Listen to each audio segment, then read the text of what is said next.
শিক্ষক পদ থেকে বরখাস্তদের সরব প্রতিবাদী উত্তাল কলকাতা। সোমবার দিদিকে বলো কর্মসূচির আওতায় এসএসসির বরখাস্ত শিক্ষকেরা যখন অভিমুখে পদযাত্রা শুরু করেন তখনই লালবাজারের চাপে রাস্তাতেই থেমে গেল সেই যাত্রা। তারা বলতে চেয়েছিলেন মুখ্যমন্ত্রী মমতা বন্দ্যোপাধ্যায়কে আমাদের চাকরি ফিরিয়ে দিন, কিন্তু তার আগেই পুলিশ তাদের ঘিরে ফেলে এবং শুরু হয় ধরপাকড়।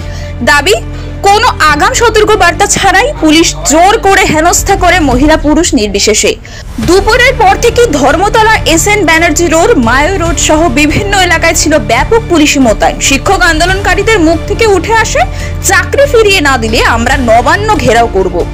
এইদিকে রাজ্য সরকার এখনো নিরুত্তর। বরখাস্ত হওয়া এই শিক্ষক শিক্ষিকারা শুধুমাত্র ন্যায্য অধিকার ফেরত চেয়ে মুখ্যমন্ত্রীর দৃষ্টি আকর্ষণ করতে চাইলেও পরিস্থিতি মোড় নেয় সংঘর্ষের দিকে।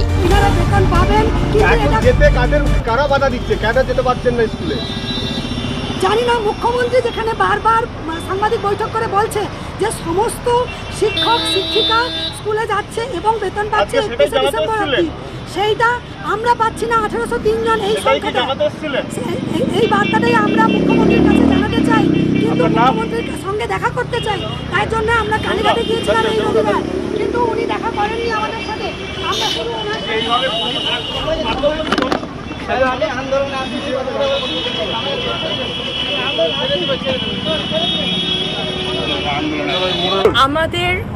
আমরা একটাই দাবি নিয়ে এসেছিলাম যে আমাদের মনে হয়েছে যে সিএম ম্যাডাম সব জায়গায় বলে বেড়াচ্ছেন যে সমস্ত শিক্ষক শিক্ষিকা স্কুল যাচ্ছে, কিন্তু আমরা প্রায় 1800 শিক্ষক শিক্ষিকা স্কুল যাচ্ছি না।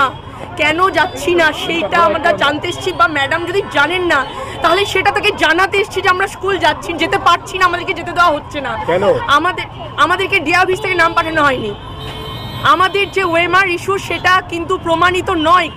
কোর্ট আমাদেরকে বলেছে, এমএ ফাইল করেছিলাম সেখানেও কোর্ট আমাদেরকে বলেছে যে আমরা চাইলে যদি এসএসসি চান তাহলে আমরা স্কুল যেতে পারি। আমাদের কর্মসূচি এটাই ছিল ম্যাডামের কাছে পৌঁছানো, ম্যাডামের কাছে এটা বলা যে আমরা 1800 শিক্ষক শিক্ষিকা স্কুল যাচ্ছি না। ম্যাডাম সব জায়গায় যেহেতু বলছেন যে আমরা সবাই স্কুল যাচ্ছি, এটা সত্যি নয়, এটা আমরা জানাতে এসেছিলাম। আমি শতাব্দী সরকার। কেন ধরেছে কিচ্ছু জানি না, কিচ্ছু জানি না।